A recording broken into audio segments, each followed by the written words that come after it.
এই বোবা প্রাণীগুলোর জন্য এত মায়া কেন বুঝি না, মানে ওদেরকে ছাড়া থাকতে এত কষ্ট হয়। আমার বিড়াল টুইঙ্কেল বছর খানেক আমার কাছে ছিল, কিন্তু ওকে এখন না পারতে মনের বিরুদ্ধে আসলে দিয়ে দেওয়া লাগতেছে। ওকে শেষবারের মতো আদর করতেছিলাম, আর ওকে দিয়ে দেওয়ার সময় আমি অনেক বেশি ইমোশনাল হয়ে গেছিলাম। শুধু আমি না, আমার আম্মু আর যে আপুটা ওকে নিতে আসবে উনিও চলে আসছিল ঝুড়ি নিয়ে। আর আম্মু একটা কম্বল কেটে ভালো করে ঝুড়িটা ঢেকে দিছিল যেন ওর কোনো ঠান্ডা না লাগে। আর বাকিরা এসেও দেখতেছিল। আর ওকে আদর করার সময় আমি অনেক বেশি কান্না করতেছিলাম, আম্মুও করতেছিল। আসলে মনের বিরুদ্ধে ওকে দিয়ে দিচ্ছিলাম।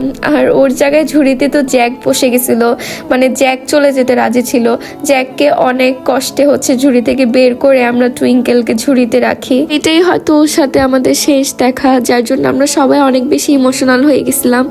আমি আম্মু অনেক কান্না করতেছিলাম, বাট আশা করি যে আপুর কাছে ও যাবে, ও অনেক ভালো থাকবে, আপু ওকে অনেক ভালো লাগবে, এই আশা আপুর কাছে বিড়ালটাকে দেওয়া। আসলে টুইঙ্কেল হলো আমাদের দ্বিতীয় বিড়াল। আমার প্রথম বিড়াল নীলের জন্য সঙ্গী হিসেবে আমরা টুইঙ্কেলকে আনি। আর শুধু টুইঙ্কেলকে না, আরো অনেকগুলো ফিমেল বিড়ালকে আমি ওর জন্য কিনে আনি। আর নীল মারা যাওয়ার পর ফিমেল বিড়ালগুলো বাসায় রয়ে গেল। আর বর্তমানে আমার বাসায় এখন অনেক বিড়াল হয়ে গেছে। আর আমি আমার স্টাডি অ্যান্ড লাইফ নিয়ে এত বেশি বিজি হয়ে গেছি যে বাসায় এসে আমি কোনো বিড়ালে টেক কেয়ার করতে পারতেছি না, বা কোনো বিড়ালকে ঠিক মতো আমি যত্ন নিতে পারতেছি না। যা করে সবকিছু আমার আম্মু করে।